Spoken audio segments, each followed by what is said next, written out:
so you are pro-life, I'm pro-choice. I would describe myself at this point, I'm begrudgingly pro-choice. I think that To which point? I believe that, first, on the most libertarian side of it, I believe that the government shouldn't be able to tell a woman or a man with what they want to do with their body. Now, I understand also that if you believe that there is a life there, then the government is supposed to protect life. So I'm going to concede you something at the same time why I'm saying I'm not pro-life. The reason I'm asking to what point is I'm asking to what point in the pregnancy. To what point in the pregnancy. So I would say, so from everything I have read, I think that basically until 20 weeks, at 20 weeks, they've done enough studies that they know that that fetus can feel pain, basically.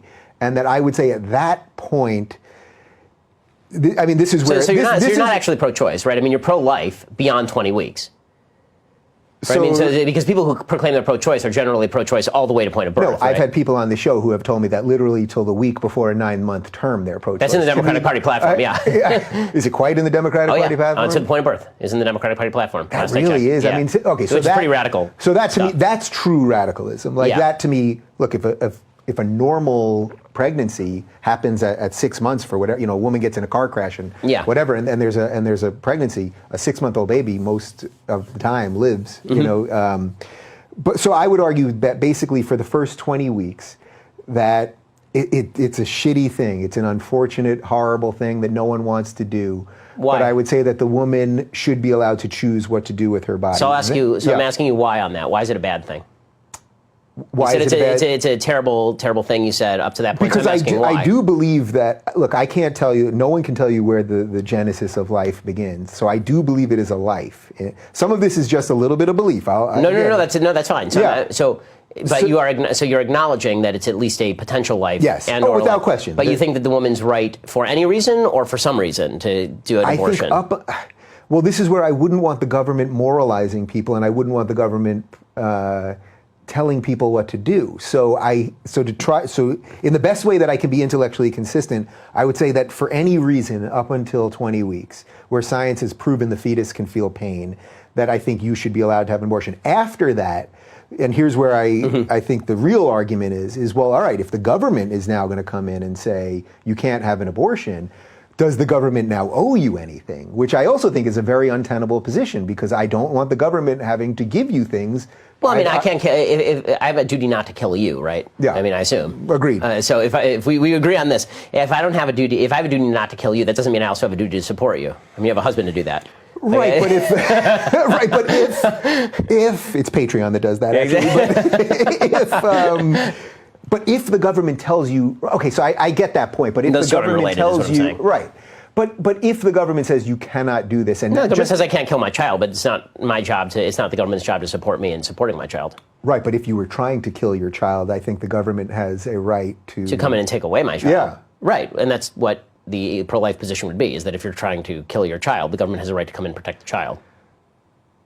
Okay, so you think basically my position here is... I don't think it's perfectly... I mean, I think that you have to set these... I think the beyond 20 weeks thing, you're going to have to do better as far as your rationale for not being pro-life, like formally pro-life, as in the government should restrict it. So square me on the libertarian part of this. Okay, so the libertarian part of this is that libertarians believe that life is worthy of protection. This is like the one thing government is supposed to do, right? It's supposed to stop me from killing you. Mm-hmm. Okay, so it's either a life or it's not a life. You just suggested that a life beyond 6 months is a life, not basically, is a life. I'll go 20 weeks. Right, 20 weeks. Beyond 20 weeks, it is a life. So now, and I'm not even arguing that before 20 weeks it's not a life. I'm just arguing that... But you're arguing that it's a fully fledged life in the same way that you or I are a fully fledged life. Yeah. Okay, well, if that's the case, then the government obviously has a role in restricting. I mean, at that point, there's literally no difference except the location. And the location 5 inches this way or 5 inches this way does not seem to make much of a difference. And the government overreach part of this. The government just telling you what to do with your body. No, the government's not telling me. I mean, the government may be telling me what to do with my body, but it's also telling me what to do with my body when I'm not allowed to stab you, right? I mean, like, it's telling me not to take my arm and put a knife in it and stab you. Right. Like the bodily integrity argument ceases to exist once you're talking about doing harm to another. Yeah. Right? I mean, that's the whole rule. That's the whole, I'm allowed to wave my arm in any direction so long as I don't hit your face. You know, it's interesting because I know this argument won't compel you, but but I'll give you something that's based on feeling and anecdote from women. I love feelings and anecdotes. Yeah. You know, that's my favorite. I know it's my favorite. I love it. Just go. Feeling, just make it happen. I know two girls that in the last year that I'm friends with that had abortions, and that it was a horrible choice for both of them. One in a committed relationship, and I don't know all the specifics of their sex life, but whatever, and one that it was just a one-night stand. And in both cases, it was a gut-wrenching, horrible thing that they did, but they truly felt that in their own lives that they either wouldn't be able to support the child, or in one case, it had a lot to do with finances, but in the other case, just at an emotional level and all that stuff. And the idea that we would then force them to do that, and then at the same time, where Republicans don't want to then offer any help. Again, I don't love the idea of government help. It all just doesn't square for me. So a couple of things. So one, to me, the most dangerous thing here is not the government restricting. It's the suggestion that human beings have the subjective capacity to define as life that which they wish to preserve. That's a really tough one. Okay, there's a whole group of people in America who defined people arbitrarily as property for hundreds of years.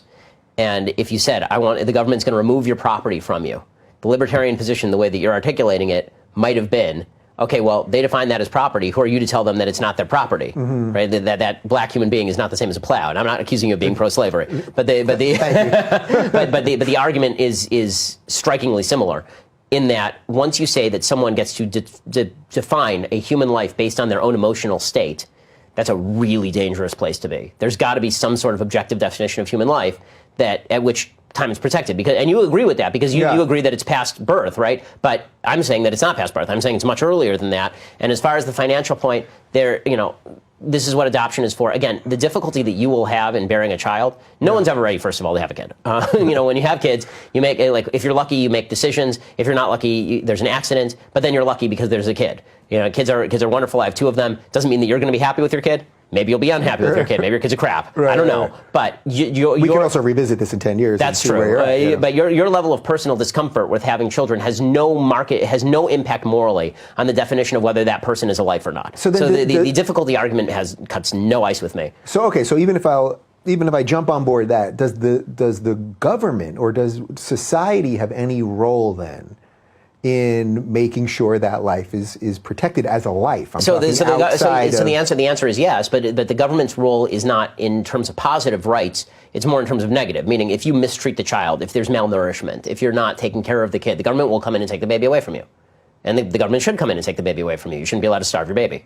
Right? Which is also, it's just hard for me to square that on the libertarian side. It's like, I don't want the government doing that. I don't want this kid malnourished or killed or abused or any of those things. But if you malnourish your kid, I assume that you're not in favor of the government leaving a kid in the house who's going to die of malnutrition. No, of course. What I mean is I would always prefer that's done by a local church. Of course. This is what religious communities are there for. My view of this, when it comes to charity, my view is you first go to your family, then you go to your church or community, then you go to the local government, then you go to the state government, then you move up the chain in terms of where you seek aid. But the abortion debate is really not a particularly complex one, and it's always been bewildering to me that people want to make it so complex. It's not.